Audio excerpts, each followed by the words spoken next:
자, 오늘 지난주에 이어서 실족하지 않으려면이라는 주제로 말씀을 조금 더 나눠보도록 하겠습니다. 지난주에 우리는 어느 누구보다 제자다운 제자도의 표상이라고 모델이라고 할 수 있는 이 세례 요한이 실족하는 모습을 보았습니다. 지난주에요.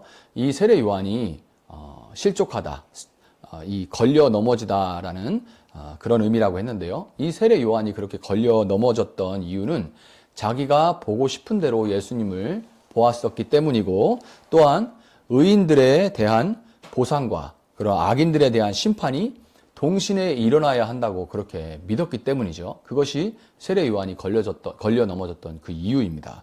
예수님은 이 세례 요한의 그런 모습을 보면서 실족을 피하기 위해서는 예수님을 말씀대로 바라보아야 하고, 또한 성령으로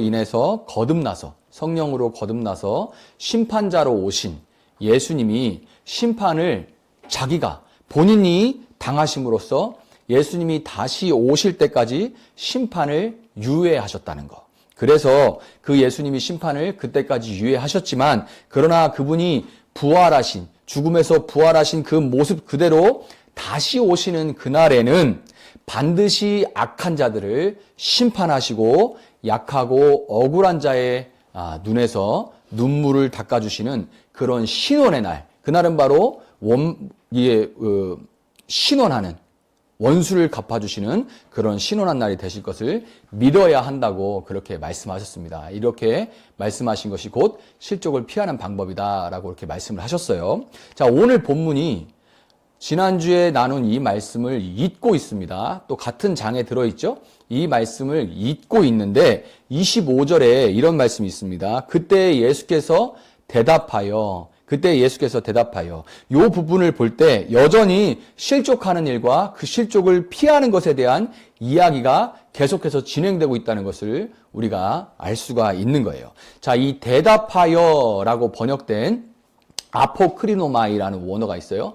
아포크리노마이. 예수께서 대답하여 이르시되, 대답하여, 이게 아포크리노마인데요. 이거는 대답이라는 말보다는 판결 내리시니 혹은 결론 내리시니, 이렇게 번역하는 게 조금 더 마음에 와닿습니다. 대답보다는 판결 내리시니, 결론을 내리시니, 이렇게 번역하는 게 조금 더 와닿을 수 있어요. 예수님은 실족을 피할 수 없는 이 우리가 살아가는 현실과 세례 요한도 자빠질 수밖에 없는 그런 현실이죠. 우리 현실이 녹록치 않은 현실인 게 분명합니다. 실족을 피할 수 있는 사람이 없어요. 그런 현실을 인정하시고 그런 현실과 그에 대한 근본적인 해결책에 대해서 지금 이제 11장 말미에 결론적인 판결하는 말씀을 하시려 하는 겁니다. 이 그때에는 어느 때냐면 고라신과, 오늘 우리 읽은 본문에 있죠. 고라신과 벳세다, 가버나움과 같은 예수님이 능력을 가장 많이 보이고 행하신 그런 도시들이 오히려 회개하지 않음으로써 예수님이 그들을 책망하셨던 그때예요. 예수님이 그들을 책망했어요. 그렇죠? 위에 보면 책망했는데 바로 그때입니다. 고라신은 이스라엘 땅에서 대표적인 밀수확지로서 곡창입니다. 우리나라에도 곡창 지역이 있죠. 먹을 거 걱정이 없는 지역이고, 그리고 또 부유했던 그런 지역입니다.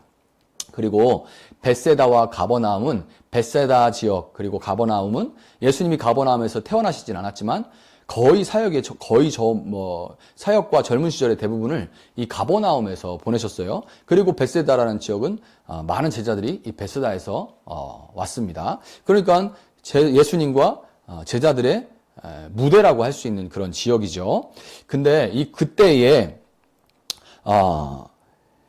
그 동네들을 두로와, 예수님이 이 고라신과 벳세다와 가버나움을 두로와 시돈 그리고 소돔의 악함과 예수님께서 각각 비교하십니다. 이 동네들을 두로와 시돈 그리고 소돔과 그 악함을 비교하시죠. 두로와 시돈은 이스라엘 서쪽에 지중해 연안에 있는 도시들이었는데, 당연히 이 해안가에 있다 보니까 무역업을 하면서 아주 정말 부유했던 그런 도시입니다. 그래서 그 부유함이 극에 달했던 그런 도시들이었고, 소돔은 우리가 너무 잘 알고 있죠. 소돔은 너무 잘 알려진 대로 이런 성적인 문란함과, 또 우리는 성적인 문란함, 동성애 이쪽만 알고 있는데, 또 동시에 나그네들을 대접하지 않는 그런 인색함으로 인해서 멸망했던 도시가 바로 소돔이죠. 예수님은 이 고라신이 회개하지 않는 것은 부요함 때문에, 다 가지고 있는 이 부요함 때문에 생겨난 그런 교만 때문이고, 그리고 벳세다와 가버나움은 예수님과 제자들을 박대하고, 예수님과 제자들이 거기에 거의 상주하셨음에도 불구하고 박대하고, 또 쾌락과 만족을 쫓는 그들의 문란한 삶으로 인해서 꼭 그들이 퇴폐한 그런 삶을 살았다기보다는 세상에서 제시하는 그런 만족과 더 좋은 것, 나은 것들을 막 추구하는 그런 삶으로 인해서, 그것만을 쫓아가는 그런 문란한 삶으로 인해서 정작 그들 안으로 찾아온 진리에 무관심하다, 그렇게 평가를 내리신 거예요. 이 도시들은, 지금 언급된 이 도시들은 다 그 위에 지난주에 읽었던 본문에 모두 슬피 울면서 회개를 외쳐도, 피리를 불면서 구원의 기쁨을 노래해도 전혀 반응하지 않는, 무관심한, 무반응한 그런 전형적인 세대들이었습니다.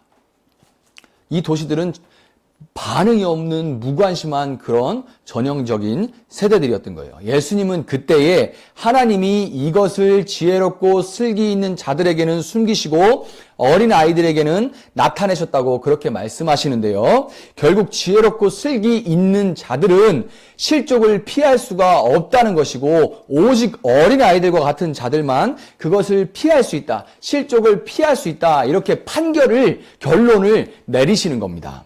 지혜롭고 슬기 있는 자들이라는 것은 분명히 자신이 가진 것으로 인해서 교만한 자, 고라신과 같은 자들일 테고, 세상이 제시하는 세상 정신이 제시하는 세상 낙을 추구하느라고 진리에는 관심이 없는 이런 벳세다와 가버나움과 같은 그런 사람들을 의미할 거예요. 이게 지혜 있고 슬기로운 자들이 의미하는 것들일 겁니다. 앞서서 어린아이들은 아주 지극히 작은 자, 혹은 작은 자라고도 언급된 그런 제자들을 가리키는 겁니다. 어린아이들 같은 자는 곧 제자들을 의미하는 거예요. 왜냐하면 소자야, 작은 자야, 지극히 작은 자, 이렇게 언급된 제자들을 가리키는 건데요. 오늘은 이제 우리가 함께 어째서 어린아이와 같은 제자들만이 예수님께서 실족을 피할 수 있다고 하셨는가, 그렇게 결론을 내리셨는가에 대해서 우리가 이제 마지막으로 한 번 더 살펴보도록 하겠습니다. 자, 26절을 보면 예수님은 그때에 이것이 지혜롭고 슬기 있는 자들에게는 숨겨지고 어린 아이들에게는 나타나는 것에 대해서 옳소이다, 이렇게 말씀하시죠. 옳소이다, 그렇게 된 것이 옳소이다, 이렇게 말씀하시면서 이것이 바로 아버지의 뜻이니이다, 이렇게 말씀합니다. 이것이 아버지의 뜻이니이다. 자, 이 말씀을 통해서 우리는 이것이 누군가에게 숨겨지느냐, 나타나느냐에는 어떤 계획이 있다는 것을 알 수가 있죠. 어떤 사람에게 드러나고 어떤 사람에게 숨겨지는 것에서는 어떤 계획이 그 뒤에 있다는 것을 알 수 있는데, 이것은 본문 27절에서 더욱 분명해집니다. 27절을 보면 내 아버지께서 모든 것을 내게 주셨으니 아버지 외에는 아들을 아는 자가 없고 아들과 또 아들의 소원대로 계시를 받는 자 외에는 아버지를 아는 자가 없나이다, 이렇게 말씀하시죠. 그러니까 계시를 받기 위해서는 예수님의 소원이 있어야 되고, 그 소원대로 계시를 받아서 하나님을 알게 된 자는 예수님도 알고 믿을 수 있다 하는 이런 말인데요. 이거는 분명히 선택과 관계에 대한 말씀입니다. 이 계획이 뭐냐면 선택과 관계에 대해 예수님께서 말씀하신 거예요. 이렇게 선택과 관계에 대해서 관계의 문제를 이야기하신 예수님은 이것이 갑작스럽게 이제 좀 생소하고 막연할 수 있기 때문에 선택과 관계다라고 말씀을 하신 다음에 그것을 그 당시에 사람들이 익숙한 농사 문화를 가지고 있던 사람들에게 익숙한 그 장면을, 이미지를 끌어다가 그것을 다시 설명하는데, 그게 바로 28절부터 30절에 나오는 우리에게 익숙한 그 말씀인 거예요. 자, 29절 끝부분을 보면 이런 말씀 있죠. 나의 멍에를 메고 라는 구절이 있습니다. 누구든지 나의 멍에를 메고, 이렇게 돼 있는데, 자, 우리 교회에는 농사라고는 근처에도 안 가본 내 여자에게만 따뜻한 차가운 도시 남자들이 많아서 제가 농사에 쓰는 멍에를 한번 PPT로 보여드릴게요. 멍에가 지금 나올 겁니다. 저 소가 목 뒷부분 등 쪽에 이렇게 메고 있는 저 나무로 된 것이 바로 멍에입니다. 물론 이제 저거는 한국의 소가 매는 멍에이기 때문에 모양은 이스라엘 것과는 조금 다르지만 그러나 저렇게 생긴 것이 멍에예요. 이런 멍에를 다음 하나 더 있어요. 저렇게 해서 저 뒤에다가 이제 멍에에다가 쟁기나 저 지금 PPT에 나오는 것처럼 수레를 연결해서 밭을 갈거나 짐을 끌도록 하는 겁니다. 자, 됐고요. 그런데 여러분 이제 봤는데 이미지를 봤는데요. 지금 저 상황에서 소가 뒷발로 서서 스스로 앞발로 자기 등에 멍에를 이제 가방 매듯이 맬 수가 있을까요? 소가 이렇게 멍에를 가방 매듯이 이렇게 딱 등에 메고 자 멍에 다 맸습니다. 그렇게 할 수 있을까요? 말도 안 되죠. 그러니까 나의 멍에를 메고 라는 말은 사실은 예수님이 우리에게 멍에를 매주신다 하는 그런 의미인 거예요. 이거를 잘 이해하셔야 됩니다. 소가 스스로 멍에를 매는 것이 아니라 나의 멍에를 메고 라는 말은 예수님이 우리에게 멍에를 매주신다 하는 말인 거예요. 그런데 여기서 놀라운 사실이 뭐냐면 28절에서 예수님이 수고하고 무거운 짐진 자들아 다 내게로 오라 이렇게 하시면서 초대를 하고 있다는 거죠. 수고하고 무거운 짐진 자들아 다 내게로 오라 하면서 초대를 하고 있다는 건데 예수님은 초대를 받는 자들이 이미 다 짐을 지고 있다는 것을 전제로 하고 했죠. 수고하고 무거운 짐진 자들아 하고 초대를 하잖아요. 그러니까 예수님은 초대할 때 이미 수고하고 무거운 짐을 졌다는 것을 전제로 하고 있는 거죠. 자, 그럼 짐을 지고 있다는 말은 아까 멍에하고 연결해 보면 어떻게 돼요? 그들이 이미 지금 다 멍에를 하나씩 메고 있다는 겁니다. 그런데 여러분 아까 제가 소가 스스로 멍에를 맬 수 있다고 했어요? 없어요? 없다고 했어요? 당연히 없다고 했죠. 그러면 누군가가 그들에게 수고하고 무거운 짐을 진 자들에게 누군가가 멍에를 예수님은 아니죠. 왜냐하면 예수님 지금 초대하고 있으니까 누군가가 예수님이 아닌 누군가가 그들에게 멍에를 매줬다는 거예요. 누군가가 매준 그 멍에의 이름을 오늘 본문 25절에서는 스스로의 지혜와 슬기라고 부릅니다. 스스로의 지혜와 슬기라고 불러요. 스스로의 지혜와 슬기라는 멍에를 맨 자들은 자기의 재주와 능력과 스펙과 처세술과 그리고 성실함 등을 의지해서 취업과 승진과 직장생활과 처자식과 그리고 부모님 부양이라는 그런 수고롭고 무거운 인생의 짐을 이고 지고 끌고 가면서 갈짓자 걸음을 걷고 있지만 그 길의 끝이 결국 사망이라는 것, 죽음이라는 것을 알지 못하고 보지 못합니다. 물론 이제 몸이 아플 때 그리고 흰머리와 잔주림이 늘어갈 때 이제 우리가 슬쩍 보게 되고 또 부모님의 죽음을 경험하거나 지인의 장례식에 다녀왔을 때 우리가 어렴풋이 끝이라는 것이 있다. 나에게도 이 끝이 언젠간 다가오겠구나 라는 것을 어렴풋이 느끼긴 하지만 인지하긴 하지만 그러나 그때뿐이죠. 어차피 소는 멀리 못 봐요. 소는 여기까지밖에 못 보잖아요. 소가 멀리 일어나서 이렇게 보면서 인생의 끝이 이렇게 되겠구나 하는 소가 어디 있어요. 그런 소가 어디 있습니까? 소는 어차피 아래만 보잖아요. 멀리 보지 못하기 때문에 그런 것이 얼핏 들어온다고 해도 잠깐 보고 금방 잊어버리고 다시 땅만 보고 살아가는 것입니다. 여러분 죽음을 향해 가고 있는 이 소에게 스스로의 지혜와 슬기라는 그런 권능과 능력의 멍에를 씌워서 그들의 주인 된 것은 바로 이 세상의 주인인 마귀입니다. 마귀가 그들에게 그 멍에를 씌워준 거예요. 이 세상의 모든 사람은 세상의 신인 마귀가 씌워준 스스로의 지혜라는 멍에를 쓰고 각자 능력껏 인생의 짐을 조금 더 가볍게 만들어 보고자 그렇게 나름대로 애를 쓰면서 살아가고는 있지만 모양새가 다를 뿐이지 다들 살아가는데 지붕 뚜껑 다 열어서 이렇게 들여다보면 다 막 좀 멋있게 사는 것 같고 그런데도 열어보면 다 거기에요. 수고롭기는 매한가지입니다. 그리고 그때 그들에게 하나님 이야기를 하면 반응이 이렇습니다. 그들에게 하나님 이야기를 하면 반응이 이래요. 하나님 한번 보여줘봐라. 능력을 보여달라는 얘기죠. 능력을 지금 보여줘봐라. 하나님 한번 보여줘봐라. 내 병을 지금 고쳐봐라. 내 사업을 지금 펴지게 해봐라. 우리 집안 형편을 지금 당장 한번 나아지게 해봐라. 결혼 못하고 있는데 결혼시켜줘봐라. 아니면 내 자식 결혼시켜줘봐라. 아니면 우리의 서울대 합격시켜줘봐라. 그럼 내가 교회 나가줄게. 그렇게 하면 내가 교회 나가줄게. 이렇게 말을 하는 거예요. 그들에게 말을 하면. 자기들 막 수고롭고 무거운 짐을 지고 가고 있는데 스스로 막 지게 짊어지면서 이거 다 없애주면 내가 한번 나가볼게. 한번 보여줘봐. 그러면 그 중에 한 명이 여러분이었을지도 모르죠. 그들 중에 한 명이. 그런데 바로 이런 반응이 예수님께서 권능을 가장 많이 행하신 고라신, 벳세다, 가버나움과 같은 고을들이 회개하지 않고 보여준 그런 똑같은 반응이에요. 고라신, 벳세다, 가버나움은 그 동네들만 그런 게 아니고 많은 사람들이, 세상에 많은 사람들이, 심지어 여러분 중에 많은 사람들도 그렇게 반응을 하는 거예요. 보여주면, 능력 보여주면, 다 해결해주면 내가 나가볼게, 믿어볼게, 이렇게 반응하는 거죠.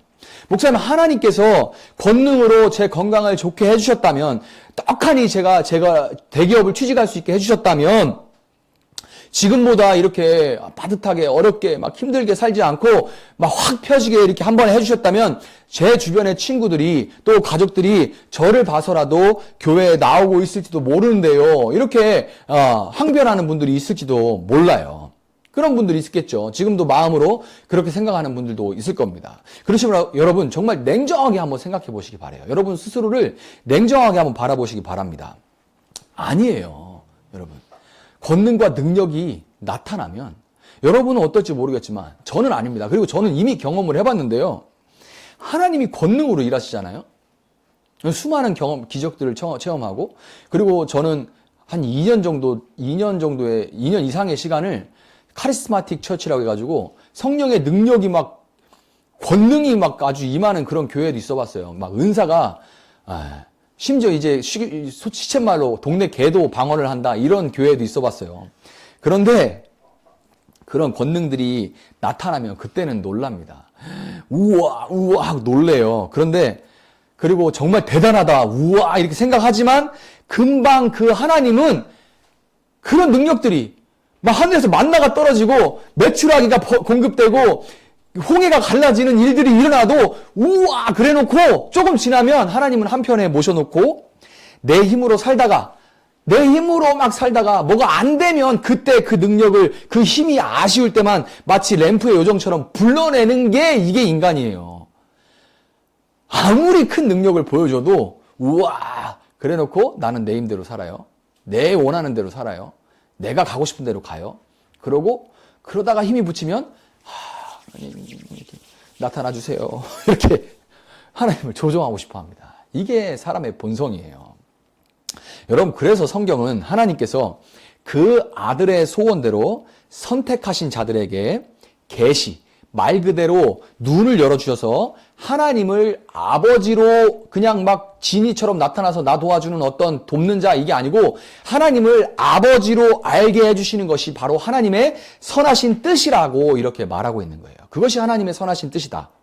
관계가 정립되는 것이 보여서 그분이 내 아버지라고 관계가 분명히 정립되는 것이 하나님의 선하신 뜻이라고 말하는 겁니다. 하나님을 아버지로 부르는 자들은 예수님을 근본 하나님과 본체시지만 그럼에도 불구하고 이 땅에 오셔서 십자가에 달려 죽기까지 순종하신 하나님의 아들이심을 알게 되고 믿게 되고 따르게 되는 그런 제자들이 되는 거예요. 자, 여러분, 예수님은 목수셨죠. 예수님은 공생애를 시작하시기 전에 목수로 사셨습니다. 그래서 예수님은 이 비유를 하실 때 너무 잘 알고 계시죠. 왜냐하면 그분은 평생에 이런저런 기구들을 나무로 깎아 만들었는데 그 중에서 많이 만드는 것이 이제 멍에였습니다. 저 멍에를 깎아서 이제 직접 만들어 보신 분이죠. 멍에는 소의 몸에 딱 맞게 만들어야 됩니다. 마치 사람이 신발을 이제 딱 자기 사이즈에 맞게 사는 것처럼 조금 안 맞으면 어때요? 조금 작거나 크면은 헐겁고 막 그래도 덜렁덜렁거리고 작으면 조금 작았다 싶으면 발뒤꿈치 막 까집니다. 새 신발 사면. 그래서 이 멍에도 딱 안 맞으면 소가 상처를 입게 돼요. 계속 까집니다. 움직이고 갈 때마다. 그래서 탁월한 목수는 그 멍에를 씌워줄 소에게 딱 맞게 제작해 주는 거예요. 여러분, 그래서 예수님 오늘 본문 30절에서 내 멍에는 쉽다. 내 멍에는 쉽다. 이렇게 말씀하시는 거예요. 쉽다가 무슨 뜻인지 좀 안 와닿을 수 있는데, 쉽다는 말은 더 쉽게 번역을 해보면 크레스토스라는 말은 잘 맞는다라는 의미예요. 내 멍에는 너한테 잘 맞는다. 이렇게 말씀하신 거예요. 우리 각자에게 맞춰주신 멍에처럼 우리 각자는 각자에게 맞는 구원의 이야기가 있는 겁니다. 수고하고 무거운 짐을 지고 지쳐서 견디다 못해서 쓰러진 여러분을 세상의 그 누구도 이해해주지 못할 때, 그럴 때 마귀는 어떻게, 세상의 신인 마귀는 어떻게 해요? 더 나은 조건과 더 큰 힘. 네가 지금 힘든 거는 네가 더 나은 조건이 없어서 그렇고 더 큰 힘이 없어서 그런 거야. 그래서 더 나은 조건과 스펙과 그리고 더 큰 힘이라는 그런 멍에만 네가 업그레이드해서 장착을 딱 하면 네가 어떤 짐을 지고 있든 그런 건 더 이상 문제가 되지 않을 거야. 그러니까 네가 그 멍에를 더 좋은 걸로, 더 화려한 걸로, 더 신상으로 차봐. 이러면 그런 문제 안 될 거니까 다른 사람보다 더 나은 걸 차라고 이렇게 강요를 해요. 그렇게 몰아갑니다. 네가 행복하지 않고 불행하고 힘든 모든 이유들은 멍에가 제대로 된 게 아니라서 더 나은 걸로 하면 된다고. 그런데 처음에는 그걸로 막 동기부여를 해서 갈 수도 있죠. 그런데 해봐도 어때요? 더 나은 조건이고 뭐고, 이게 계속 하면 이거 언제까지 이렇게 해야 되는 거예요? 더 싸울 힘도 없고 지치고, 한 걸음 또 겨우 떼서 어떻게 가다 보면 마치 비웃듯이 저만치 앞서 달려가는 세상에서 이제 그만 포기하고 싶을 때, 나는 열심히 해서 2발짝 나갔는데 내가 2발짝 나가니까 세상은 20발짝, 200발짝 앞에 나가 있는 거예요. 너무 빠르고 감당할 수가 없어요. 그래서 이제 그만 하고 싶은 날, 그만 살고 싶은 그런 날에 하나님은 오직 은혜로 나를 선택하시고 부르셔서 내게 씌워져 있던 죄와 사망의 멍에를 끌어주시고 나에게 딱 맞는 멍에, 나한테 딱 맞는 나의 멍에, 나는 네 아빠다. 너는 혼자가 아니다. 너는 고아가 아니다. 내가 언제나 너와 함께 있다 하는 그런 선택과 관계의 멍에를 씌워주시는 거예요. 여러분, 이 구원받은 얘기를 듣다 보면 어쩌면 그렇게 다 그 얘기들이 다르고 그 사람에게 또 맞는 이야기인지 모릅니다. 저처럼 이렇게 어릴 때부터 교회 다닌 사람들이 저같이 이렇게 어느 날 갑자기 막 전혀 예수님과 관계없는 삶을 살다가 어느 날 갑자기 예수님 만나고 확 뒤집어져 가지고 아프리카 선교 나갔다 왔다 하는 이런 뭔가 좀 드라마 같은 그런 이야기를 듣게 되면 도전을 받기보다는 대부분 많은 분들이 이래요. 목사님, 저는 왜 그런 뜨거움이 없죠? 혹시 저는 구원 아직 못 받은 거 아닌가요? 그래서 제가 지금 못 받았는데 혹시 착각하고 있는 건 아닐까요? 이렇게 말씀하시는 분들을 덜어 만났어요. 저는 이제 은혜가 감사해서 간증을 하면 실컷 듣고 나가지고 저는 안 그렇죠. 저는 그런 뜨거움이 없어요. 저는 구원 못 받은 거 아니에요. 이렇게 말씀하시는 분들도 있는데, 여러분, 다른 사람들의 간증이 특별해 보일 수는 있지만 여러분이 가진 믿음의 이야기가 여러분에게 딱 맞는 구원의 이야기라는 거 여러분 믿으시기 바라요. 그게 여러분에게 딱 맞는 신발이요, 여러분에게 딱 맞는 그 멍에인 겁니다. 여러분, 이렇게 우리에게 관계라는 어떤 조건 이런 것이 아닌 관계라는 멍에를 씌워주신 예수님은 이제 내게 배워라 라 이렇게 명령하시죠. 내 멍에를 씌고 내게 배워라 이렇게 말씀하십니다. 그럼 뭘 배우라는 거예요?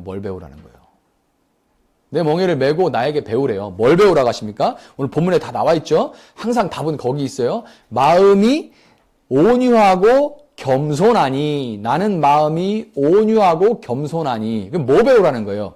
온유가 여기 나와 있네. 온유하고 겸손한 걸 배우라고 해요. 온유하고 겸손한 걸 배우라고 합니다. 마음이 온유하고 겸손한 것은 25절에 지혜롭고 슬기 있는 자들과 대조되는 어린 아이들의 성품을 의미하기 때문에 어린 아이들의 성품을 의미하는 거예요. 이 온유하고 겸손한 것이. 예수님은 지금 이제 좀 쉽게 말하면 이런 겁니다. 다 내게로 와서 내게 어린아이와 같아짐을 배워라. 그러면 너희 마음이 쉼을 얻을 것이다. 내게 어린아이와 같아지는 것을 배워라. 그러면 너희 마음이 쉼을 얻을 것이다. 이렇게 말씀하시는 거예요. 여기서 이 쉼이라는 말이 우리가 새벽 날개 때 공부한 이 안식이라는 말과 같은 단어입니다. 같은 단어라는 것이 참 놀랍죠.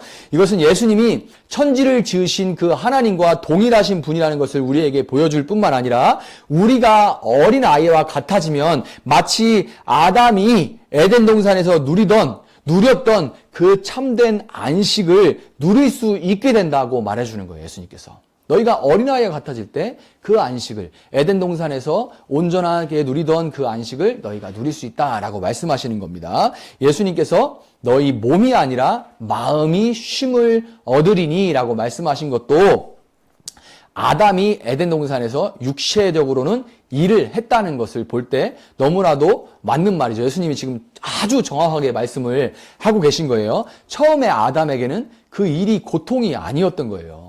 처음에 하나님 안에 하나님을 아버지로 관계하고 있던 아담에게는 그 일이 고통이 아니었던 겁니다. 하나님을 떠난 후부터 고통이 되는 거였죠. 자, 여러분, 이 어린아이들의 특징이 무엇일까요? 어린아이와 같아짐을 배우라고 그러는데 어린아이의 특징이 뭐죠?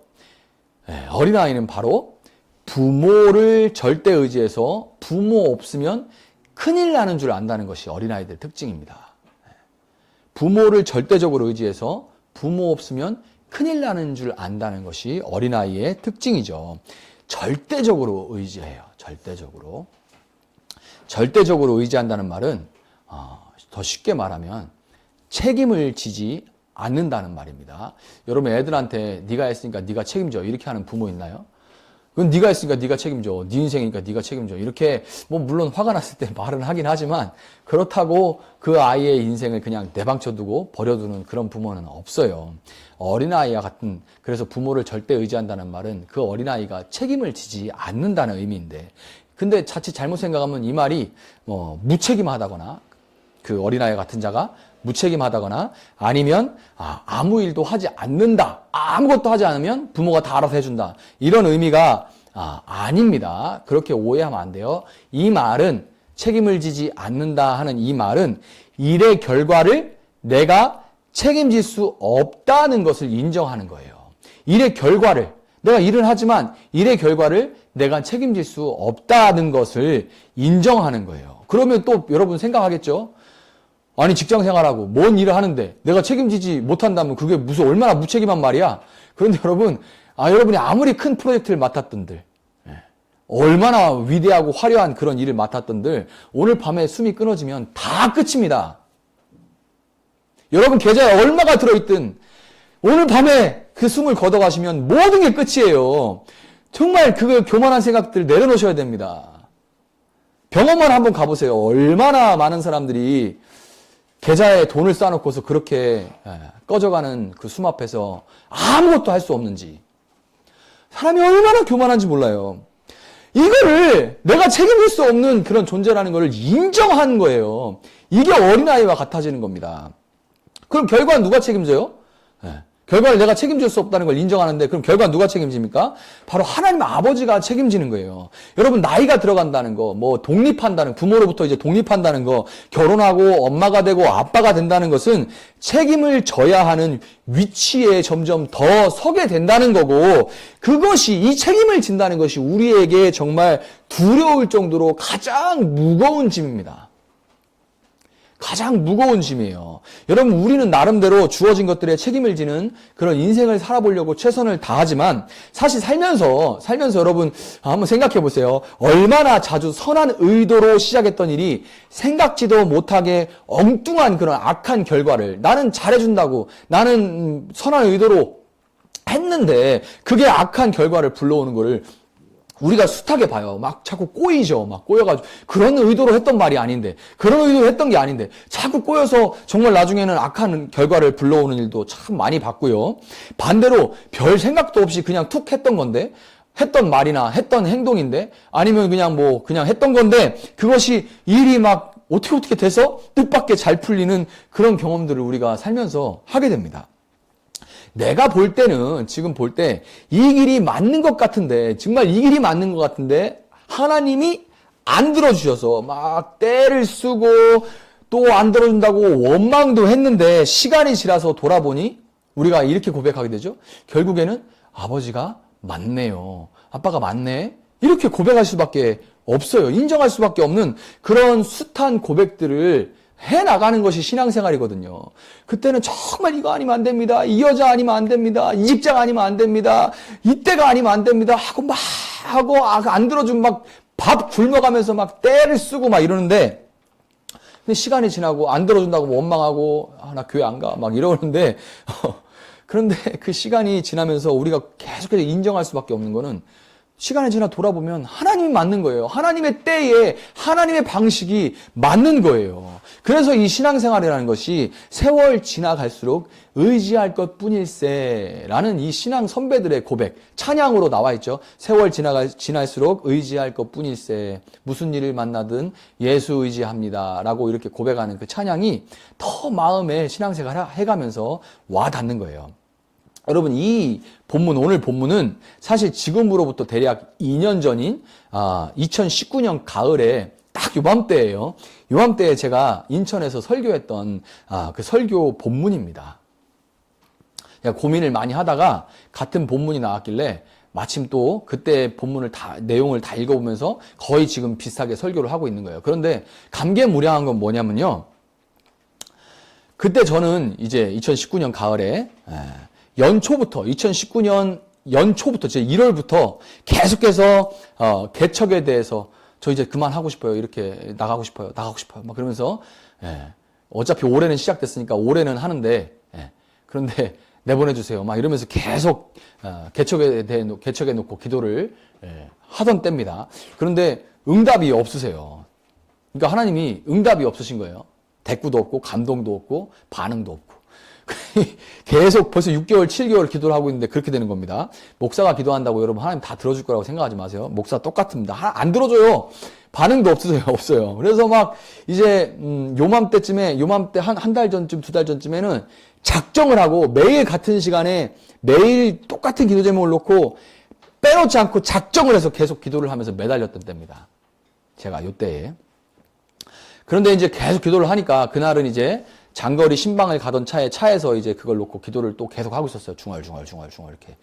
그런데 그때 기도하던 제게 하나님께서 뜬금없이 이때 오늘 본문 말씀 수고하고 무거운 짐진 자들아 다 내게로 오라 내가 너희를 쉬게 하리라. 이 말씀은 의로 여러분 이 말씀이 들려온다면 들어주신다는 얘기구나 이렇게 생각이 들겠죠. 근데 저한테는 그런 말이 아니었어요. 이 본문이 내 마음에 떠오르면서 안 된다라고 하시는 거예요. 안 된다. 안 돼. 이렇게 하시는 거예요. 안 된다고. 그때 진짜 몇몇 분들한테 얘기 드렸지만 운전하다가 사고 날 뻔했어요. 눈물이 하도 많이 나가지고 막 억울하고 속상하고 왜 이러나 싶어가지고 막 이렇게 운전하는데 앞이 안 보여가지고 막 사고 날 뻔했어요. 그런 상황이었는데 근데 나중에 돌아보니까 여러분 개척하고 싶다고 때는 썼는데 사실 이게 속마음에는 아프리카에서 자유롭게 사역하다가 막 진짜 야생마처럼 자유롭게 사역하다가 기존에 모든 게 갖춰져 있는 기존 교회에서 주어진 일만 하는 것이 답답했던 거예요. 다른 이런 명분들을 내세우지만 속마음에는 답답했던 겁니다. 그냥 답답했던 거예요. 그리고 그거보다 더 위험한 건 뭐냐면 내가 하면 잘 될 거야 하는 그건 요즘 말로 이제 근거 없는 자신감이라 하죠. 근자감. 근자감. 내가 하면 잘 될 거야. 개척하면 1% 옛날에는 1% 이제 한 5년 전만 해도 개척 1% 된다. 나머지는 문 닫는다. 이런 말이 있는데 요즘은 1%의 1%라고 얘기를 해요. 그러니까 말장난 같긴 한데, 그런데도 내 마음에는 내가 하면 될 거다라는 그런 근거 없는 자신감이 있었어요. 하나님이 그걸 알까요? 모를까요? 아시죠? 왜 모르시겠어요? 제가 다시 스스로 지혜롭고 슬기로운 자가 돼서 내 인생을 내가 하고 싶고 하나님 앞 빌어가지고 좀 도와주십시오. 이렇게 한 슬기로운 자가 돼서 결과까지 책임지고 싶어 하다 보니까 어느새 제 안에 있던 그 안식은, 누리고 있던 그 안식은 깨지고 조바심이 막 나는 거예요. 조바심이. 막 미쳐버릴 것 같고 나가고 싶고 조바심이 막 나는 거예요. 아빠, 아버지라고 하나님을 불러놓고 제가 아버지보다 더 어른 행세를 하면서 어느새 제가 걸려서 넘어져 있던 겁니다. 좀 몰랐던 거죠. 걸려 넘어져 있는데. 근데 이제 2년여의 시간이 흘렀죠. 참 공교롭게도 2년여의 시간을 흐르고 같은 본문을 만나게 됐는데요. 이 시간이 흐르고 나서 보니까 그때 뛰쳐나왔다면 개척과 동시에 코로나19를 지금까지 2년을 겪었을 겁니다. 난 생각만 해도 너무 끔찍해요. 코로나19를 아니 그게 일어날 거 여러분 중에 아는 분 있습니까? 네. 여러분 중에 아시는 분 있었어요? 물론 코로나19에 하나님이 나가라 하셨다면 그때도 지켜주셨을 거라고 믿습니다. 그러나 제가 막 나간다고 그냥 근거 없는 자신감으로 막 나간다고 했을 때 나왔으면 진짜 뭐 피할 수도 없이 2년을 겪었을 거죠. 아마 제가 지금쯤 우울증 걸려가지고 널브러져 있었을 거예요. 그러면 막 뭘 하고 아무것도 할 수 없는 그런 상황이니까. 그것보다 더 중요한 거는요. 여러분들을 한 분 한 분 만나서 교제를 나누고 이야기를 들어보면서 느끼는 거지만 그때 나왔다면 지금 함께하고 있는 여러분들을 이때 이렇게 만나지는 못했을 겁니다. 이때 이렇게 만나지는 못했을 거예요. 여러분 한 분 한 분들, 한 사람 한 사람들 만나서 그 삶의 이야기와 저를 만나게 된 경황, 그래서 함께 신앙생활을 하게 된 그런 이야기들을 듣다 보면 여러분들 느낄 겁니다. 요때가 아니었으면 내가 지금 목사님하고 같이 세종나비교회에서 신앙생활 하지는 않았을 거다라고 생각하고 있을 거예요. 지금 이 자리에 또 같이 모여서 그룹으로 하는 분들, 아직 신앙이 이제 온전치 못한 분들도 그때 그 사람이 우리 모임에 들어와서 그를 만나서 함께 만나지 않았다면 신앙생활 하지 않았을 거예요. 아니 지금 이 시간에 예배드리고 있지 않을 거예요. 자기 자신 한번 보세요. 내가 지금 예배드리고 있는데 이게 어떻게 이렇게 된 거지? 한번 더듬어 보세요. 그런데 이게 2년 전에 하나님이 노 한 것 때부터, 그래서 나중에 1년 후에 난 이제 익숙한데 나가기 싫은데 하나님이 그때 나가라고 할 때부터 마치 우리 교회의 이름 나비교회인 것처럼 나비 효과가 일어나는 거예요. 언제 이렇게 시작된 건지 모릅니다. 그런데 지금 여러분이 다 이 자리에 함께 있는 거예요. 하나님이 이렇게 일을 만들어 가시는 겁니다. 여러분 이렇게 저는 넘어졌었는데 한번 우리에게 관계의 멍에를 씌워주신 주님은 멀리 보지 못하는 우리가 한 3개월 있다가 코로나가 일어날 것도 모르는 우리가 실수해서 잠시 딴 길로 가거나 짐을 메고 가던 짐을 주님이 메워주신 그 짐을 떨어뜨린다고 해서 결코 우리를 포기하거나 버리시지 않습니다. 이 소는 진짜 못 해먹겠다. 다른 소 이렇게 하지 않으세요. 우리와는 다르게 멀리 우리 인생의 마지막까지 보실 수 있는 예수님은 그 우리의 실수를 통해서도 선한 일을 만들어 가실 수 있는 멋있는 분이에요. 제가 2년 후에 이 고백을 하고 있잖아요. 제가 2년 후에 이 고백을 하고 있고 지금 또 교회 때문에 조바심 나고 있는 이때에 이 본문을 만나게 하시잖아요. 내가 마태복음을 이때에 제가 설교 요 본문은 요때 해야지 하고 했다면 저도 성경 한경 쓸 수 있겠죠. 그런데 저는 그런 존재가 아닙니다. 그냥 지금 만난 거고 이런 고백을 하게 하셨고 조바심을 내려놓게 지금 도와주고 계신 거예요. 하나님은 그거에서 더 선을 만들어 가시는 분입니다. 정말 예수님 멋있죠. 그래서 저는 예수님이 너무 좋습니다. 여러분 그 선하신 주님이 우리 아버지시고 우리 인생을, 우리 자녀를, 우리 사업장을 책임지시기에 그것을 네 짐이 아니라 내 짐을 메고 내 짐을 지고 네 짐을 지고가 아니라 내 짐을이라고 이렇게 말씀하시기 때문에 우리 인생의 짐은 가볍다는 것을 여러분이 믿으실 때 우리는 걸려 넘어지는 그 실족을 피할 수 있다는 거. 그래서 여러분 믿으시기 바랍니다. 말씀을 정리하도록 하겠습니다. 누가복음 3장 23절부터 38절 혹시 준비되어 있나요? 23절부터 38절에는 예수님의 족보가 나옵니다. 잠깐 한번 펴보세요. 예수님의 족보가 나오는데요. 뭐 다 읽으실 필요는 없어요. 거기 족보가 있구나 정도만 아시면 되고 제가 좀 이따 한 구절을 보여드릴게요. 이게 족보다 보니까 쉽게 지나쳐 버리고는 하지만 그냥 누가복음 읽을 때 그 부분은 그냥 누가 뭐 누구의 위는 누구, 누구의 위는 누구, 누구의 위는 누구 이렇게 그냥 넘어가 버리곤 합니다. 근데 이 구절은 사실 예수님이 사람으로 이 땅에 오셨음을 보여주는 귀한 증거예요. 예수님이 사람으로 이 땅에 오셨다는 것을 보여주는 족보기 때문에 귀한 증거인데 그 족보를 보다 보면 예수님의 육신의 아버지인 요셉으로부터 시작해서 위로 이제 올라갑니다. 보통 족보는 위로부터 아래로 내려오는데 누가복음의 족보는 아래서부터 위로 올라가요. 근데 이제 38절까지 가면서 계속 위로 거슬러 올라가다 보면 뭐라고 나오냐면 그 위는 38절에 그 위는 아담이요 그 위는 하나님이시니라 이렇게 마무리됩니다. 그 위는 아담이요 그 위는 하나님이시니라. 근데 여기가 한국말로는 번역이 그냥 그 위는이라고 나오는데 영어 성경으로 보면 내용이 확 와닿는데 뭐라고 하냐면 The son of Adam, the son of God 이라고 되어 있어요. The son of Adam, the son of God. 하나님의 아들 아담 이렇게 되어 있습니다. 그러니까 요셉부터 올라가는데 그 위는 아담이요 그 위는 하나님인데 이게 원래 원문으로 뭐냐면 하나님의 아들 아담. 그럼 그 밑에 쭉 요셉부터 그 밑에는 뭐예요? 다 하나님의 아들이라는 얘기죠. 여러분 이게 하나님은 아담을 창조하실 때부터 그를 책임지는 아버지나 일꾼이 아니라 하나님의 아들로 창조하셨다는 것을 우리에게 보여주는 거예요.